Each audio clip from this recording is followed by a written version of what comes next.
Okay, so what I heard, I'm just going to translate a little bit. The earlier you start, the better you'll be, and the better you'll be, the quicker you'll be able to advance, which is important because we put so much emphasis Or on. just get out of my basement.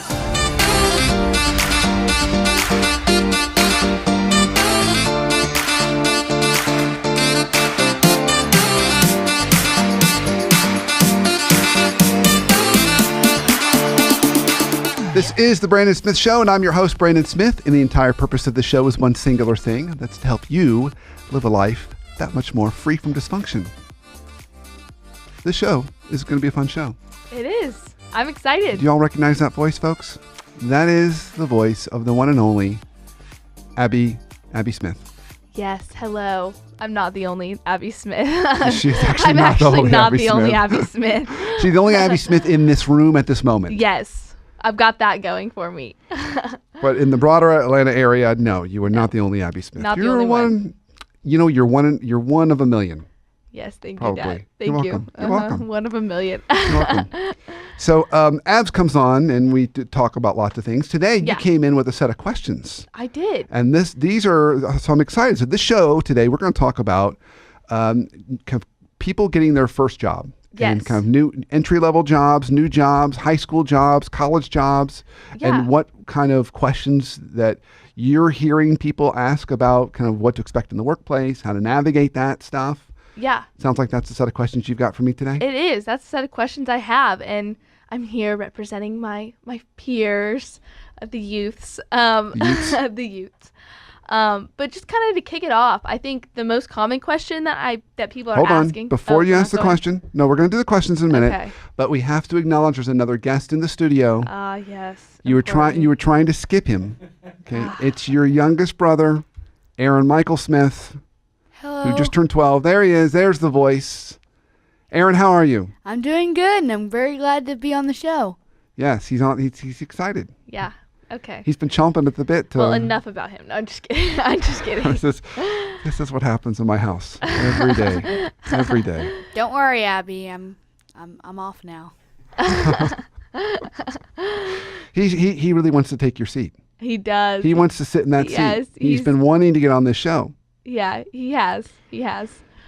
Okay, but back to the questions. Back to you. Back to me, guys.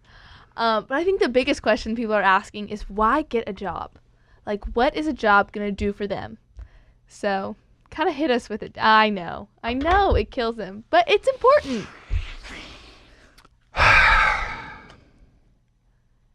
I know. I don't even know where to start with that question. Okay, well, give us the top 3 benefits of getting a job. What's it going to do later? What do you notice?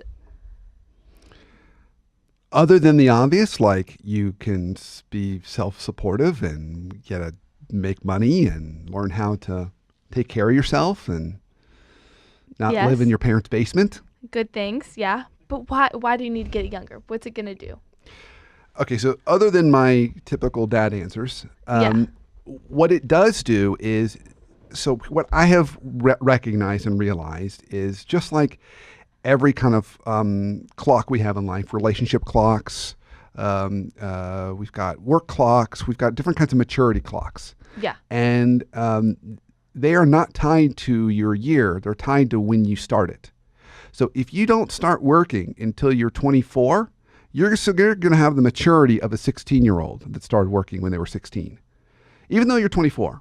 So you don't want to, the earlier you work, the quicker you're going to accelerate your maturity. So then when you do get into real jobs that are paying you Yeah. real salaries, you don't screw it up. You know how to do that.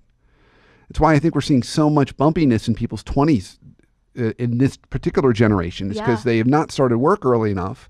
And so they do silly things that you would expect from a high schooler, but you wouldn't expect from a 20-something. Yeah. So you learn maturity. So then, if you're going to quit a job poorly, like just don't go in one day, you can kind of get away with that being 16 or 17. Yeah. You do that when you're 25 and 26, that's not cool. That's not cool. And so it gets you ready for when it really does matter, when you've got real money on the line, real opportunity on the line. Yeah. Okay, so what I heard, I'm just going to translate a little bit. The earlier you start, the better you'll be, and the better you'll be, the quicker you'll be able to advance, which is important because we put so much emphasis Or on. just get out of my basement. Yeah, that's That could good be another too. one too. That's good too. Okay, but it sounds like there's real benefits. There's actually real benefits. I mean, because if your goal is I want to keep getting promoted and keep Yeah. making more money, you've got to be able to bring a level of A game every step of the way. And so, learn when it doesn't matter so much when you're Yeah. a teenager or college, because those are just part-time jobs or internships. Yeah. You don't want to start learning when it really does matter. Yeah. When you're supposed to support yourself and you're living in an apartment and you've got a job. Don't screw that up. Yeah. Screw up the things earlier. And Yeah. it's more expected. Okay, so that kind of leads into my next question pretty well. So, what kind of job is best for those people out there seeking first-time jobs? Is it better to go for something that you're interested in, start with an internship, or is it better just to pick a random job? What do you think is gonna be best for long term? Diversity, lots of different kinds of jobs. Okay. So I wouldn't say, I would not recommend you take one job and then just carry that job. There's some benefit to having a job and carrying it all the way for 5 or 6 Yeah. or 7 years because but there's also a lot of benefit in trying out different kinds of jobs. Okay. So for example, I would want on top of list for anyone who's starting off their career, Yeah. get a customer facing job. Okay. So what's an example? Chick-fil-A. Okay. His favorite. He really pushes hard for Chick-fil-A. Ugh. Because you're dealing with a fast-paced environment. You're Yeah. dealing with customers, not always pleasant, not always rational, and you've got to deal with that. And Yeah. But generally speaking, retail would be another example of that, Yeah. which makes you smile. It 'cause does make me smile. I you like wanna that go idea better for me. Free people. And go to I mean, Anthropology it's- and it sounds more Madewell and Ah, other stores. That's why I need a job. Spoiler. Yeah. That's the reason. Don't take all the money you earn and use it on the place where you work. But I do think that Lessons to learn. customer facing is really important. Yeah. I would say that's important. Being in a job where you're working with a team is also important Yeah. because you have to learn how to kind of rely on other people, communicate, kind of get stuff done. Again, why I like an environment like a Chick-fil-A where Yeah. you're all doing different parts and you're moving fast, and only as a team can you kind of get it done. Yeah. You learn things that way. I know. Anyone who's seen those 2:00 Chick-fil-A lines, like it really does. It's a team effort. Yeah. So customer facing, team. And then I like the idea of something close to minimum wage. I don't. That's Well, really funny. I think because you learn the value of money and you Yeah. learn what it's like, and so you can say, yeah, I worked minimum wage jobs. Yeah. I worked minimum wage jobs probably for 6 or 7 years. Yeah. Even when I was getting my master's degree, I had lots of minimum wage kind of internship kind of stuff, and you learn the value of what it means to be paid hourly and what that Yeah. is. And not to add on to what you're saying here, I know I am the questioner, but I also think that it can humble you a little bit, especially if you are a teenager living in like a suburb like Roswell, it can humble you and give you a little bit more perspective. And I think that is important. Yeah, it does. And for a lot of people, it's it gives them an appreciation and understanding for people who are doing those jobs. Yeah. But it Yeah. also can be a spark for you to say, yeah, I don't want to do that anymore. I remember, for a lot of when I would work minimum wage jobs, a lot of times cleaning the toilets. Like that's what I did. I would clean toilets. And if Yeah. there was nothing going on, they'd be like, well, go clean the toilet again, so then I'd be cleaning the bathroom again. Nothing wrong with that. But then you say to yourself, okay, well, if I don't want to do this, Yeah. what else do I want to do? Why are you smirking? Because I really want to see you clean a toilet. Like I really think that would be hilarious. That's why I have children. Their job's to clean the toilet. Yeah, no, that's true. Okay, so this is great so far. Job is necessary. Bad job is ideal. Yeah. But let's say that this is happening, and you found a place you want to work. You're applying. What is the most important part of the interview? I know there's lots of things you can look up, like interview tips, and there's really great resources out there. But if you were gonna if a person was only gonna listen to one thing you had to say, what do you think is the most important part? Okay, I'd say there's 3 important things when you're coming to an interview. Okay. Just basic stuff. Yeah. Okay, so let's start first with how you show up. Yeah. your attire. Okay. Okay. So you're dressed really nice today, Abby. This is like, Thank you. you got Thank like you. a little kind of blazer on and, you know. Yeah, but some might say that this isn't appropriate because it's a bright color, I've got a little bit No. of wild earrings on, like, I wouldn't say that you have to worry so much about color and being conservative. Okay. That would only apply in really traditional environments, primarily banking. okay. Other than that, you can have a little more color, but you Yeah. want it. But you do want to be respectful. So be thinking Yeah. about wherever you're going, dress appropriate for the situation, and be respectful of that environment. Okay. So I think you want to dress well, and it's communicating your brand, and you want to communicate that I'm a professional, confident professional. Okay. Yeah. So be thoughtful about what you put on. Okay. Okay. Then Good. the second part is you've got to be able to answer questions about yourself. And they're Okay. going to ask you questions. What are your strengths? What are your weaknesses? Why do you want this job? And you got to be able to answer those questions. And they're looking for a level of self-awareness and maturity. Okay. Bad answers would be, well, I don't know. My parents told me I should go get a job. Or, well, you all pay the most, and that's why I want to work here. Bad answers. You want to be able to be a little more thoughtful and say, I love the experience that people get when they work here and the opportunity to, work in a fast-paced environment or learn how, you all are so successful. Just be able to answer questions that convey that you've thought through them a little bit more. Okay. Know your strengths, be able to answer the weakness questions, which is always tricky. Yeah. So we've got kind of attire, be able to answer questions about yourself. Yes. Okay. And then the third one is this is where you're going to really win in an interview. Have good prepared questions for the interviewer Okay. about the environment, about the business, about wherever you're. Okay. Yeah. So questions like, when you look for candidates, what are the top things you look for? The last person you hired that really worked out well, what made them successful here? Okay. The last person that maybe wasn't a good fit, why were they not a good fit? Okay. Those kinds of questions will show that you've really thought it through, and you'll learn a lot about the environment. Mm-hmm. And that's where you're going to really win in an interview, if it's at all competitive. Yeah. That's really interesting. I think that's a really good takeaway.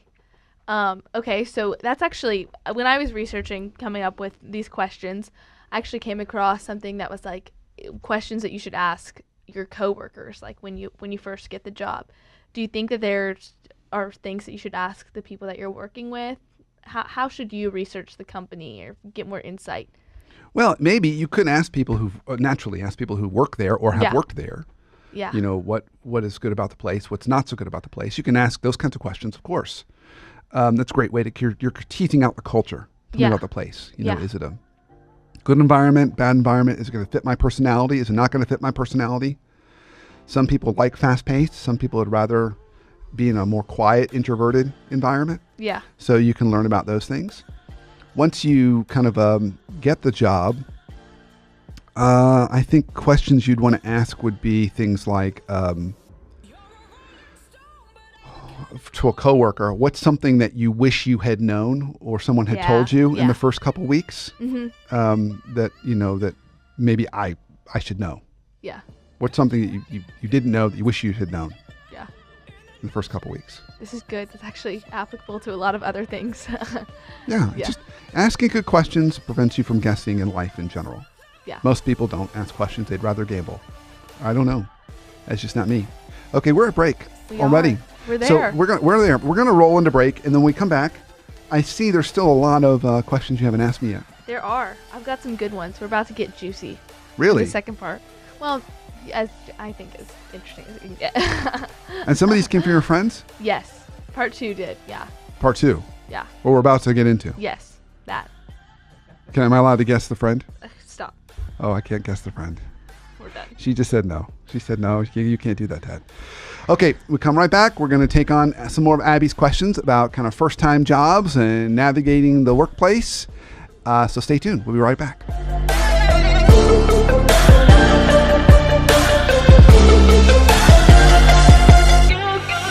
You're a rolling stone, but I'm a cannonball. Here's your coaching minute for the week, presented to you by the Leadership Foundry.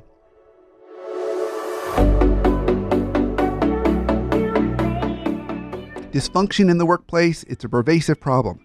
Here's a simple tip to eliminate dysfunction, both in your team, but even in the environments around you. Clarify your team members' roles, goals, and responsibilities. So just spend some time thinking about, does all of my team know? Does each of them know what their role is, what the goals are of the team, and their responsibilities? If the answer is yes, you right there eliminate 50% of all the dysfunction that could come up in your team. If the answer is no, think about how you could do that better. When we don't do that, one of two things happens. Either people overlap work and they step on each other's toes, or you have one person carrying much bigger load while a couple other people are hanging out not doing near as much work. It's one of the big problems in the nonprofit world is a lack of clarity around roles, goals, and responsibilities. So focus on those three things, and I promise you, not only will you eliminate dysfunction, it's going to make your workplace that much more enjoyable.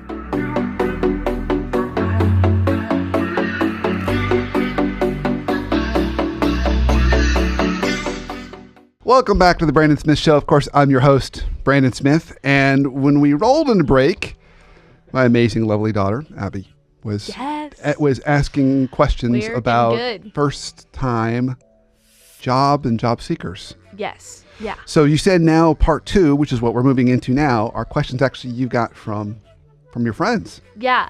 So these have But I'm kind not of, allowed to guess the friend. Well, no.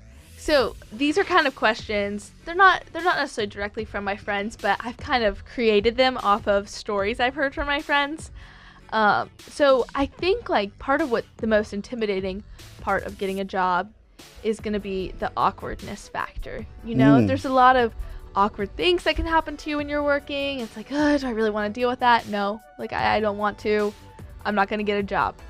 So a story I heard recently, and I've actually heard this from multiple friends, is they have done like the dreaded didn't show up to work, forgot they had a shift, and they probably didn't handle it the best. So how should they handle that? How do you handle that? Okay, so scenario? you've it's already happened, right? So that's what happened. we're joining in the story. So it's not how do you prevent that from happening. Okay, It's well, give us the preventing. How do you prevent that from happening? treat it like it's your job Okay, good, yeah. and go into work when you're supposed to go into work. Accidents happen. What do you do then? I'm trying. I mean, it really. It does. Listen, this is a thing. As I said earlier in the show, if you're going to make a mistake like that, or you're going to be like, I don't feel like going into work today, and you just don't go in, Yeah. you should have that happen when you're a teenager or maybe in college. Yeah. But after you graduate from college, that kind of stuff should never happen again, Yeah. right? You should really not. If you want to move up in your career, you can't have those, because one of those, just one of those, will damage your brand and can take 6 months to a year to fix, Okay. right? So just one of those Yeah. of like, I forgot to show up. Okay. Because then all of a sudden the manager labels you as, Inconsistent. unreliable. Yeah. And so now you're unreliable. That's part of your brand. Oh, she's sweet, but she's unreliable. Yeah. We don't want that. And now you're not going to get promoted. You're not going to get raises if we're unreliable as part of your brand. And it will take 6 months to a year to fix that. Okay. So if you have made a mistake, then you need to quickly say, I am so sorry. That was a mistake. I recognize it. So there's a couple parts of this. First part is apologize. Second part is acknowledge the pain you caused. I recognize this puts you in an uncomfortable position because now you had to fill my shift. Yeah. And I never want to put you in that position again. So here's what I'm doing to prevent that from ever happening again. Okay. So acknowledge it, acknowledge the pain you caused, and then what's the process you're going to do so it never happens again. Okay. That's what you do. Or you could just avoid that person, never have the conversation, and because it feels awkward and cringy, which is yeah. what most people do, And yeah. which will guarantee. So if you take my approach, okay, Yeah. you can fix the unreliable in more like a month. Okay. If you take the other approach where you avoid 6 months to a year. Okay. So Good. have the tough conversation. Do a little adulting, Ooh. as we might say. Adulting. Ugh. Okay. No, I was saying ugh. I'm just to clarify, I was saying ugh. I don't like that word. I think I'm it's not a it's fan. a terrible word. It's so embarrassing. It is embarrassing. It's the worst that it exists. It's embarrassing. But that's not the point. It implies there's a choice, and there Yeah. shouldn't be a choice. No, you should do your stuff. But it's yeah. okay. That's right. It's okay. That's why I like her. I like my daughter. I know. It's She's a little old well, I school. don't like this either. So, okay. So another awkward situation that I've heard has happened to people. So, you don't get paid, and you're supposed to get paid. How should you route that conversation? So what, you were payday came and went and you didn't get paid? Yeah, and you didn't get paid. So you go into it, you give the person on the other end grace, and that's gonna be the easiest way for you to have the conversation. Okay. So you go in and you say, "Hey, I just think there was an error. I had it on my calendar that today was the day for me to get paid. Okay. I didn't get paid. It could be that I just had the wrong date on my calendar, or maybe there was another mistake, but I just need a little help from you to kind of clarify what maybe went wrong." Okay. So you kind of come at it that way. Good. Okay, now kind of a little bit, this is a side question to that one. So what should a boss-employee relationship look like? So I have some friends, this is like across the board in different companies, who it's kind of more of a small business feel, but their bosses are kind of like awkwardly close to them. Like what is appropriate, you know, like, and it's not like it's an inappropriate relationship. That's not what I'm saying, but I'm saying more like they're too friendly. Like they're like, "Hey, what's up, girl?" But they're your boss. Is that okay? Is that not okay? How do you respond to that informality? Like, I would say healthy boundaries would be that you are interacting with your boss. Boss employee happens just during the work day. okay. And there's not a lot of doing personal things together outside of the work day. Yeah. That's probably the healthiest boundary.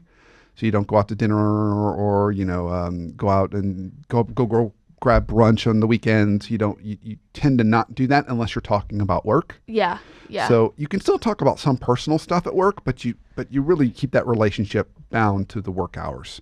Would be the healthiest thing. Now, the boss can have a more casual, informal conversation style. Yeah. As long as they're doing their boss job. Okay. So their boss job is to set expectations. Okay. Mm-hmm. So you know what's expected of you, what your role, what your responsibilities, and general expectations.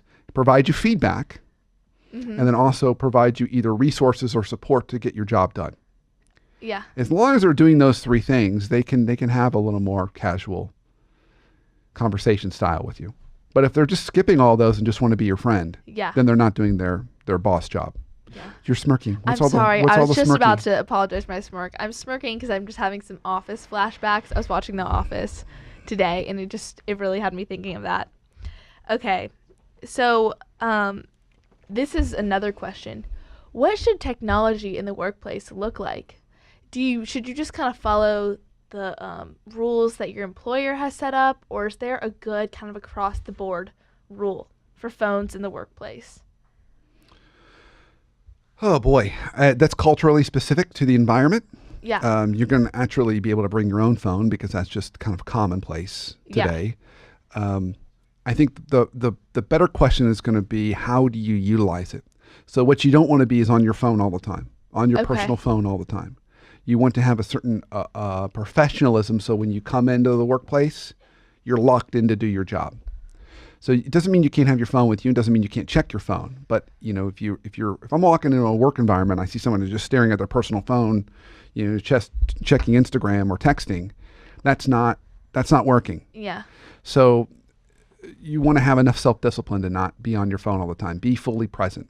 Okay. And now how you use technology in the workplace is going to vary based on the environment. Yeah. If it's retail, then there might be some technology you use to check a customer out, but you're not going to need to email. Yeah. But the general go-to method for communicating in the workplace is still email. Although a lot of environments use kind of Slack or other kind of instant messaging, which is fine too. It just depends upon the culture and environment. Yeah. So that one you do just kind of have to gauge out a little bit yourself, kind of what you're saying. But the rule of thumb is avoid it if you can. Yeah, avoid using your own personal device all the time. Yeah. You know, this isn't your personal time. So Yeah. you're there to do a job. So, you know, you're there to be fully present and do a job. Yeah. Not just paid to look good. Yeah. Oh, I wish. I'm just kidding. Yeah. So you got to have enough kind of discipline around that. Okay. Very important. So another question that I've heard from my peers / observed / seen this one firsthand. So how, if you don't want to go into work, is calling in sick when you're not sick okay? I feel like this sounds like there's a very clear answer, but the amount of times I've seen this happen, it's obviously not clear. So what are reasons to skip work? What's appropriate? What's not appropriate? Is it just all across the board inappropriate? It's generally inappropriate to skip work on the day you have to go into work. Okay. Okay. So time matters when you do this. Yes. Okay. If you can plan ahead and decide, you know what, I'd really rather go to. So this is a common thing that we encountered a little bit when we were out in California. That'd be very common that millennials would take a kind of skip work and then go to Disneyland. Disneyland, yeah. Okay. You shouldn't do that on the day of. You shouldn't just, because now you're making up some phony excuse or whatever. But if you want to go to Disneyland next Friday, then you should start to plan and prepare for that. And you can even go to your boss and say, hey, I've had a personal matter come up. It's going to make it very difficult for me to come into work on next Friday. Yeah. Let's talk through what I can do to find either someone to fill my shift or to make that be as painless as possible for you. Because when you skip work, what you've done is you've created a fire or pain for the manager. Mm-hmm. Okay. Yeah. And this is Pavlov's dog. This is behavioral psychology 101. They're going to associate you with pain from now on. Every time they see you, they're going to cringe and feel pain because you caused them pain. No. That's what happens when you do that. No, I mean, it makes Because sense. it's not like it just nothing happens. Someone has to fix your problem that you created because you just didn't decide to go into work that day. Yeah. So if you can minimize the pain that you're creating, Okay. then you can do it. You can get away with it, and it's not going to be a problem. Okay. So what I'm hearing here is that it's okay to have personal days. Like if you want to go to Disneyland, not often, but like if there's a time and you've thought about it and that's a choice you want to make, there are ways to do that are professional. Yeah. And Get someone to cover your shift. Communicate ahead of time with your boss. You're not going to be there. Plan for it. Yeah. Yes. And now, let's say you feel really, really just don't feel good, whatever reason you feel, just mental health day, you don't want to go into work. If you have a job that allows you to work remotely, then that's another option. You can say, hey, I'm not feeling well today, but I want to let you know I'm still going to be online and plugged in, and you can still reach me. I'm just going to be working remotely from home. Okay.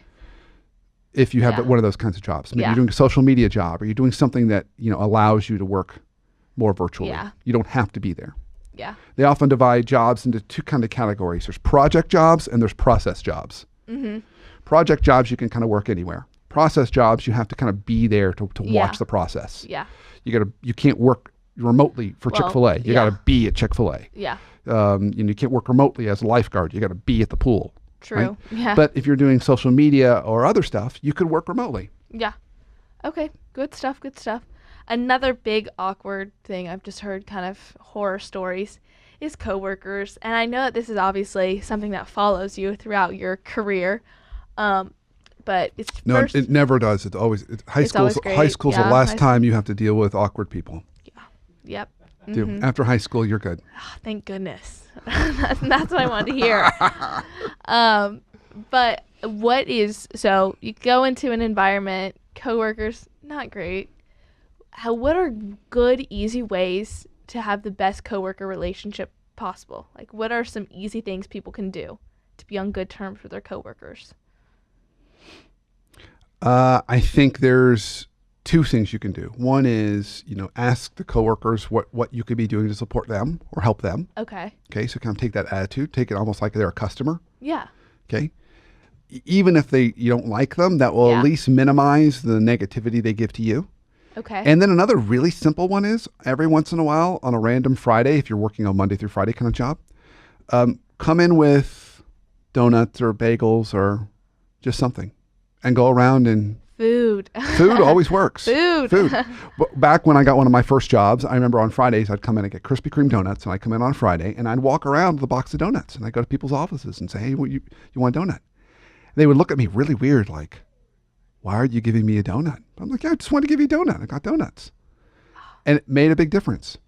There's a client of mine right now who's French, and he goes around on Fridays and hands out croissants. Oh my gosh, I want to be. I want to be one of his He coworkers. goes around with a little basket of croissants and gives everyone a croissant. And he's a finance guy, and he's kind of got a tough, but that softens him. Yeah. And we're like, oh, we like him. He brings us croissants on Fridays. Yeah. So, just coming around with food. That's different than bringing food in and dropping it off at the break room. That's not the same thing as actually going around Yeah. to where people work and say, hey, would you like a croissant? Yeah. Okay. Good. That's a great way to kind of just break the ice. Food. All right, we're out of time. Wow. Speaking of time, Quick show.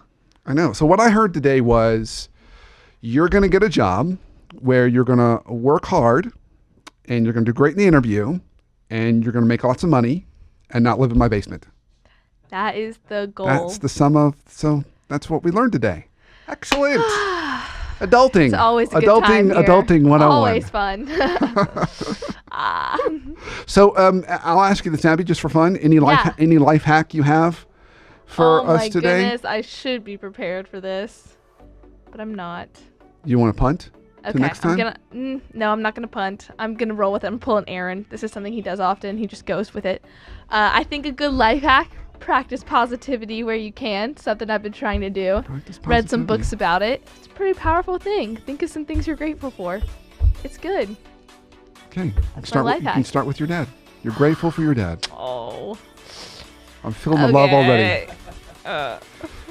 And thank you for listening to the show and watching the show. And of course, continue to fight every single week as we try and make our lives, both workplaces and our lives, just a little more free from dysfunction. Of course, check out the website Workplace Therapist for past shows, blog posts, and other resources to help you.